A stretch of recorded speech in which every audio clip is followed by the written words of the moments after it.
Today, we explore the frozen frontier of the Iceshard Cliffs and face its monstrous legends. I'm your host Rayman from Respawn Games. Let's dive in.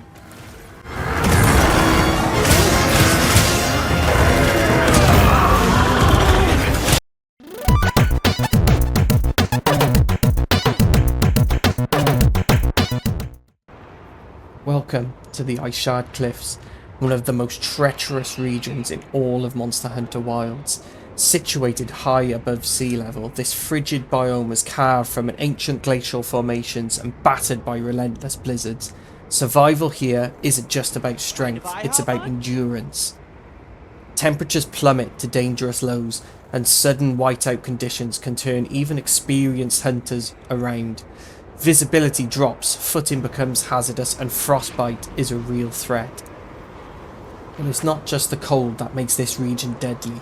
The Iceshard Cliffs are home to a unique population of large monsters, each one adapted to thrive in sub-zero terrain. Some conserve energy through torpor, while others weaponize the ice itself, turning the very environment into a hunting tool. In this video, guys, we'll be tracking down and facing off against these glacial giants, uncovering their ecology, strengths, weaknesses, and of course seeing how they hold up in combat against myself. So grab your hot drinks, prep your gear, it's time to brave the Iceshard Cliffs.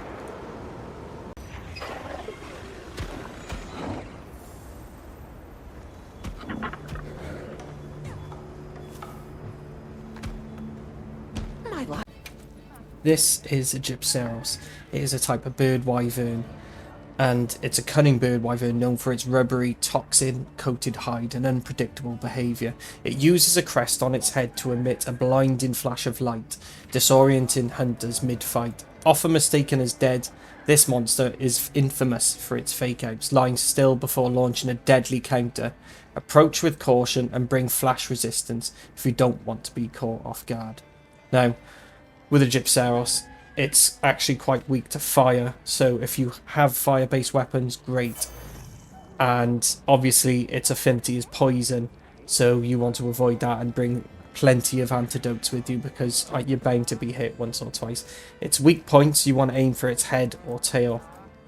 And obviously its biggest, its sort of moves that you're going to want to look out for, the blinding flash attack and its fake death.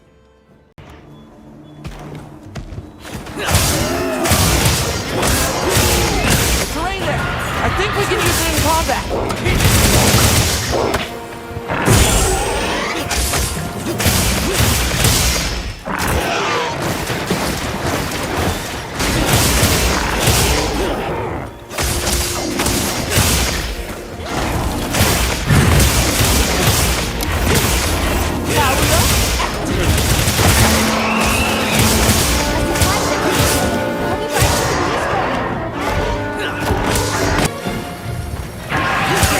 Great form!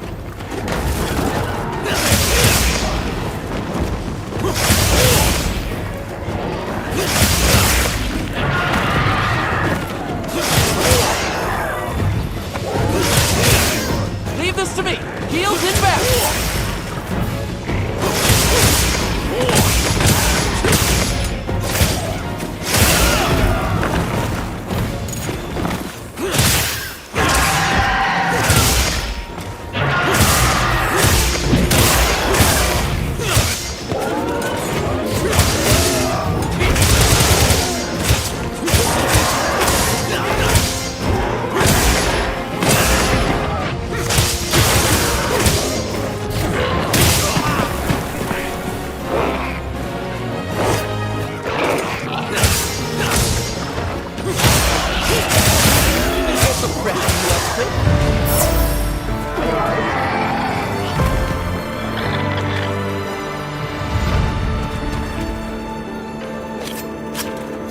We're getting paid well for that one. This is a rare research opportunity.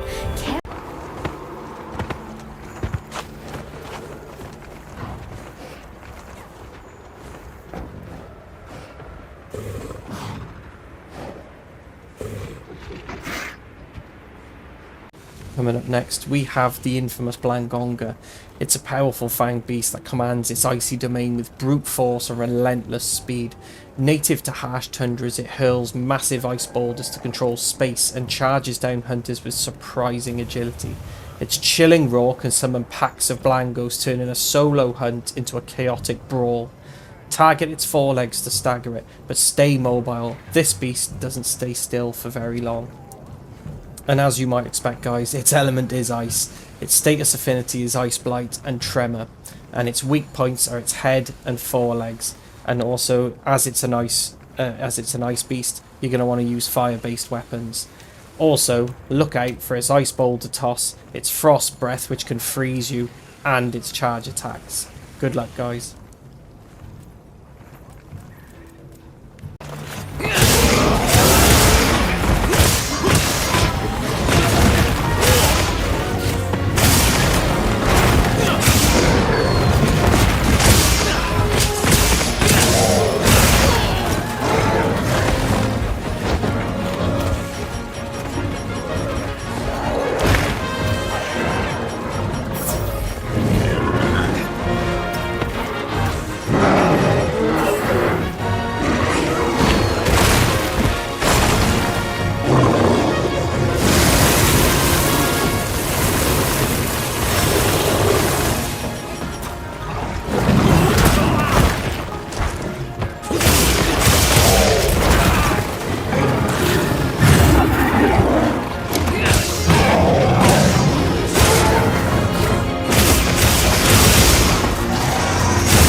Next, we have the frenzied young Kut-Ku.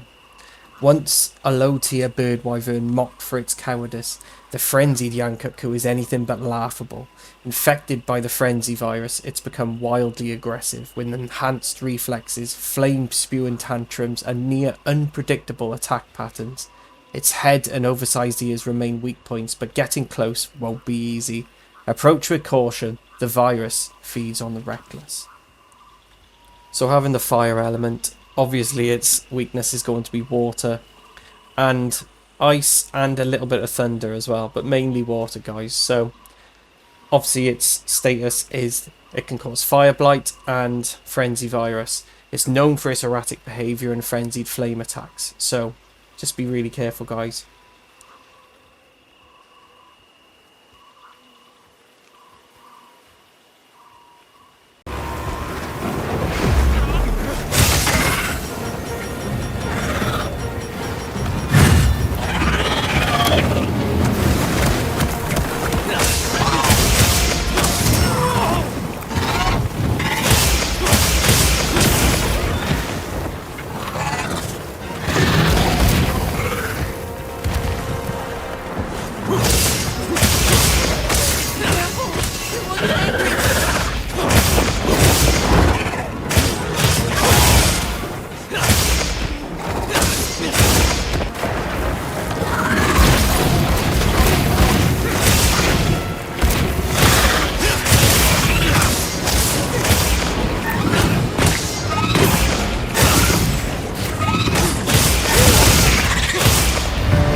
Coming up next is the Hirabami. It's a serpentine leviathan adapted to the glacial sublayers of the Iceshard Cliffs. With rows of bladed ice fins and the ability to burrow beneath compacted snow, it strikes from below with terrifying precision. Its movements churn up razor-sharp frost shards, causing bleeding wounds in unarmoured hunters. Watch for shifting snowdrifts. It's often the only warning before Hirabami bursts from beneath your feet. As its element is ice, obviously same as young Kut-Ku, you're going to need to use fire-based weapons once again. It can cause ice blight, and its weak points are its neck and underbelly. So just be careful for the subterranean ambushes and razor ice fins, guys. You shouldn't have too much trouble with this one though. Opportunities. And each step forward brings me new discoveries.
Lurking beneath icy overhangs and frozen cave ceilings, Nucilla is a terrifying ambush predator.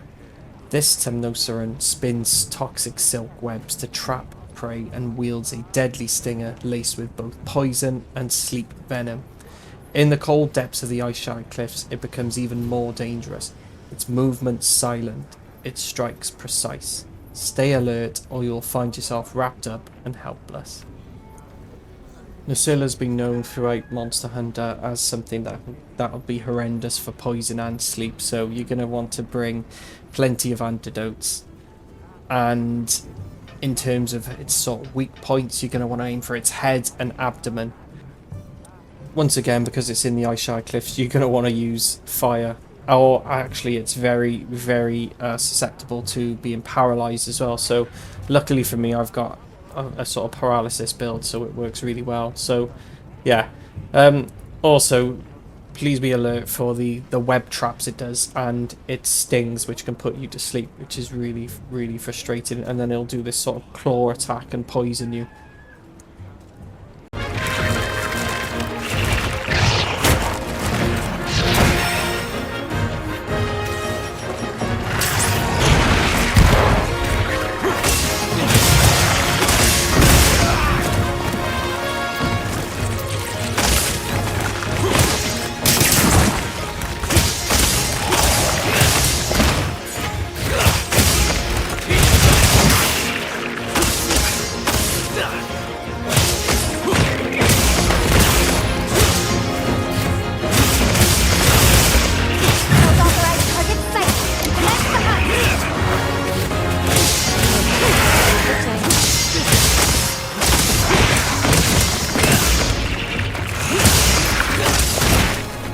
Hang on, I've got you.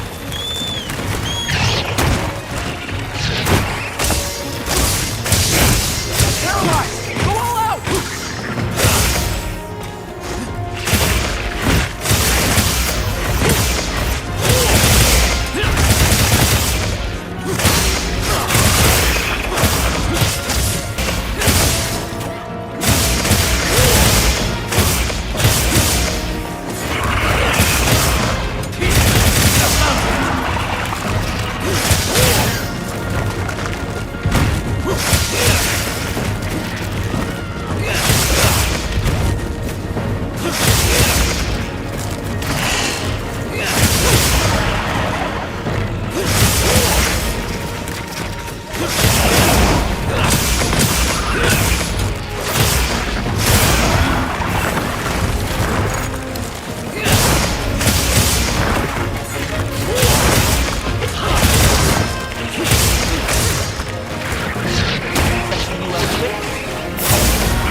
Here's an exciting one. It's the Demi-Elder Gormagala. It's cloaked in darkness, both literally and figuratively. Blind and guided by heightened senses, it releases clouds of frenzy virus to infect prey and turn the battlefield into chaos.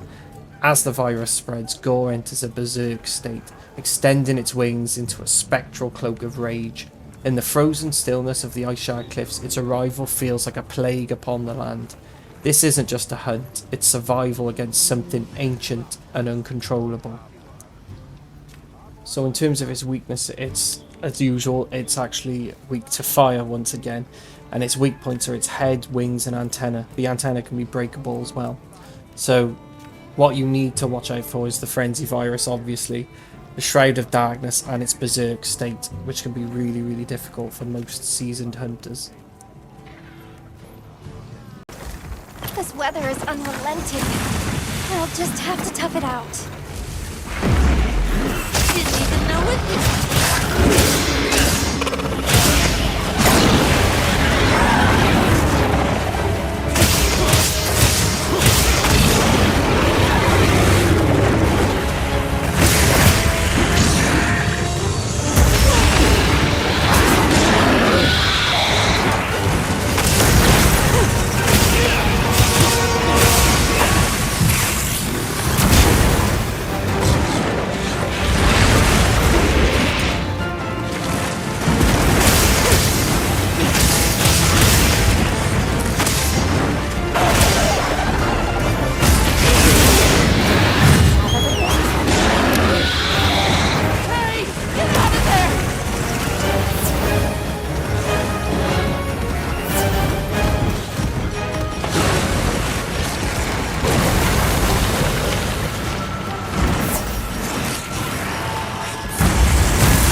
weather is unrelenting.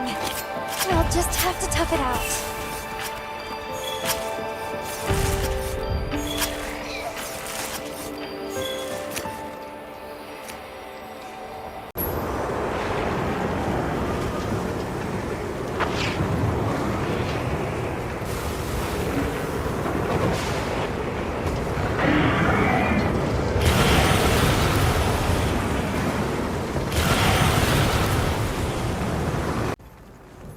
Now we come to our apex predator of the region, Jin Dahad.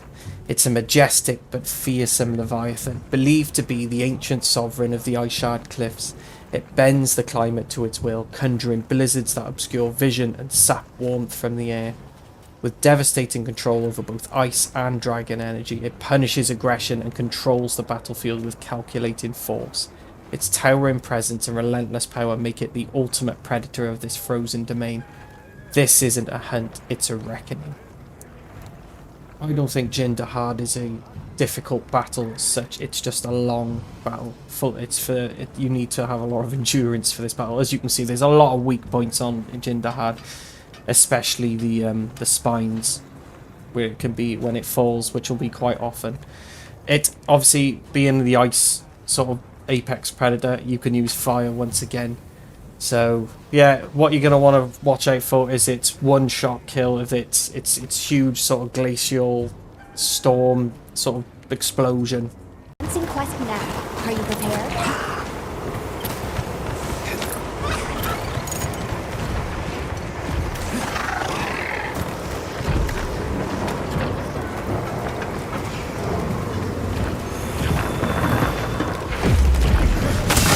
Already when you are!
that one.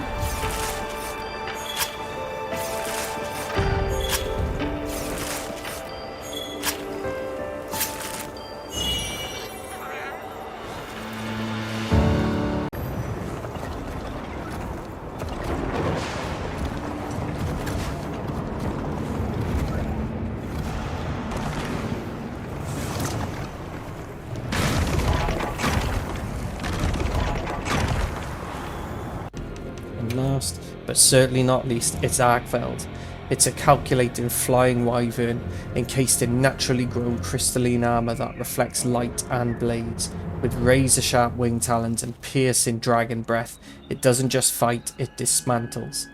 Hunters who face Arkfeld in the Iceshard Cliffs must contend with freezing winds, falling shards, and the monster's eerie stillness before it strikes. Efficient, cold, relentless. This is the hunt where mistakes turn fatal. Okay, so key weaknesses with Arkfeld, if there are any. The fact its head is its weak point, and its arms, it's like chains, are its weak point as well. Its tail can also be severed as well. Obviously, its only weakness is dragon.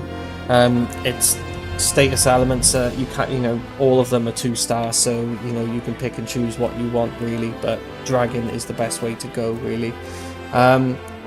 It's a really tough fight, so you really have to try and get to know its moves. Good luck, guys.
rare research opportunity. Can't let it go to waste. The Iceshard Cliffs are more than just a frozen wasteland. They are a proving ground, from the cunning Gypceros to the overwhelming power of the Jin Dahad. Each monster carves its legacy into the ice, whether it was venom, fang, or blizzard-born fury. Every battle out here has tested what it truly means to be a hunter. So guys, from the bottom of my heart, thank you so much for joining me on this expedition. If you enjoyed exploring the Iceshard Cliffs with me, consider dropping a like. It really helps my channel out. If you've got a favourite monster or a close call you've had with one of these beasts, let me know in the comments below. And guys, don't forget to subscribe for more Monster Hunter Wilds content. I'll be diving into the next biome, which will be the Wyverian ruins. So stay tuned for that one, guys. Until then, stay warm, hunt smart, and I will see you guys in the next one.